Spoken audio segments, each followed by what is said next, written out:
Fenômeno do ano.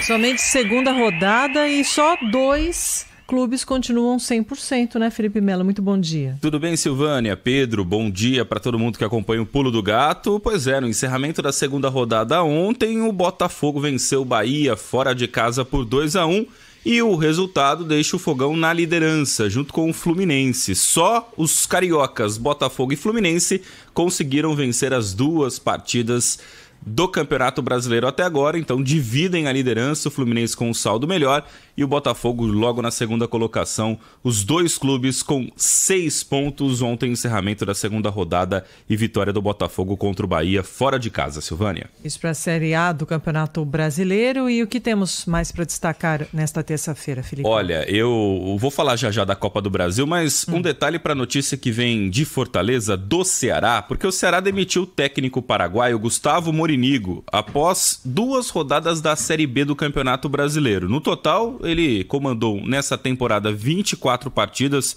O Ceará, o time está na final da Copa do Nordeste, já venceu o primeiro jogo contra o Sport, tem a vantagem no segundo jogo e mesmo assim foi demitido após 2 resultados negativos na Série B do Campeonato Brasileiro. E após a saída do Morinigo, a diretoria do Vozão agiu rápido e anunciou Eduardo Barroca. O Eduardo Barroca é o novo treinador da equipe do Ceará, comanda o time na Série B do Campeonato Brasileiro e na final da Copa do Nordeste. Portanto, mudança de comando na equipe do Ceará após apenas 2 derrotas, 2 jogos na Série B do Campeonato Brasileiro.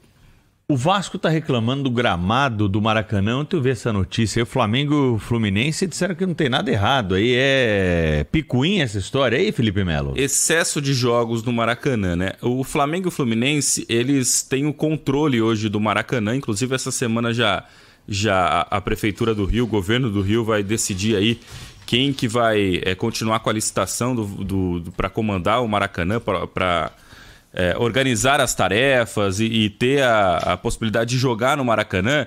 E o Vasco quer entrar nesse meio para dizer que o Maracanã está com uma administração não tão legal e que os clubes não estão tomando conta do estado do gramado, enfim. É uma disputa entre as 3 equipes. O Maracanã é um patrimônio público, né? Mas que aí o governo cedeu para o Fluminense e para o Flamengo fazerem a gestão. O Fluminense e o Flamengo são os 2 times do Rio de Janeiro que não têm estádio, né, para poder mandar os seus jogos. O Botafogo tem o Engenhão e o Vasco tem o São Januário. Mas o Vasco da Gama, de volta para a Série A do Campeonato Brasileiro, quer ter a oportunidade de jogar algumas partidas no Maracanã, principalmente pela renda, né? E um estádio histórico também, que o Vasco ajudou a construir grandes momentos dentro do Maracanã ao longo da sua vida como clube de futebol, né? Então, quer dizer, o Vasco quer entrar no meio dessa disputa e aí começa a colocar alguns empecilhos, dizendo que o Maracanã não está sendo bem cuidado. Enfim, é uma disputa entre 3 grandes clubes do futebol carioca e a gente vai entender essa semana ainda o que vai virar essa concessão do Maracanã. Olha, ainda sobre os técnicos demitidos, né, Felipe? Estou fazendo uma pesquisa aqui. Segunda rodada já são 4. Do Corinthians, né, o Lázaro, o Ceni, do São Paulo, o técnico do Ceará, que você acabou de mencionar, e o do Coritiba, o Antônio Oliveira. Antônio Oliveira. 4 em 2 rodadas. Exatamente, né? O Antônio Carlos Zago foi contratado pelo Coritiba. Então, quer dizer, os dirigentes não têm muita paciência, né, em relação a treinadores de futebol. O jornal italiano Gazzetta dello Sport divulgou aí as 10 maiores folhas salariais do mundo dos clubes. Sabe qual é o clube que tem a maior folha salarial? O clube, não é muito difícil de imaginar. O clube que tem o Messi, o Neymar e o Mbappé.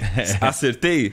Não tem como ser outro, né? 4 bilhões de reais é a folha salarial do PSG. Anual isso, né? Anual. O Real Madrid, 2 bilhões e 800 milhões de reais por ano só para pagamento de salário. Só para salários, né? É o segundo colocado. Depois vem o Barcelona na sequência, Manchester United, Liverpool, Manchester City, Chelsea, Bayern de Munique, Juventus e Arsenal. Esses são os 10 clubes com as folhas salariais mais valiosas do mundo.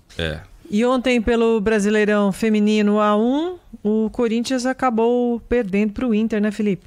2-0. O Internacional venceu a sua partida jogando em casa, derrotou o Corinthians. 2-0 para a equipe do Colorado. E na Série A, né, no Brasileirão Feminino da Série A1, o O Corinthians está na 3ª colocação e o Inter encosta. É o 4º colocado, mas com o mesmo número de pontos, 19 pontos. Na liderança, Flamengo e Ferroviária. Ferroviária com um saldo melhor, então lidera o Campeonato Brasileiro Feminino, a Ferrinha, Locomotiva de Araraquara. O que mais? Vamos fechar com a Copa do Brasil. Hoje, alguns jogos já da volta, né, da 3ª fase da Copa do Brasil. Às 19 horas, Cruzeiro e Náutico. O Náutico venceu a primeira partida por 1-0. O jogo agora é em Minas Gerais. Às 8 da noite, Paysandu e Fluminense. O Fluminense já está classificado, né? Venceu a primeira partida por 3-0. A formalidade do jogo de hoje. Às 9h30, Atlético Paranaense e CRB. O primeiro jogo, vitória do time alagoano por 1-0. E hoje, no mesmo horário, às 9h30, Ituano e São Paulo. O primeiro jogo foi empate. Quer dizer, o Dorival Júnior já tem um jogo decisivo, já logo na sua estreia fora de casa, né? No segundo jogo, o Dorival já pode ter uma eliminação, dependendo do resultado, viu, Pedro e Silvânia? Valeu, Felipe Melo. 6h39, daqui a pouquinho em primeira hora.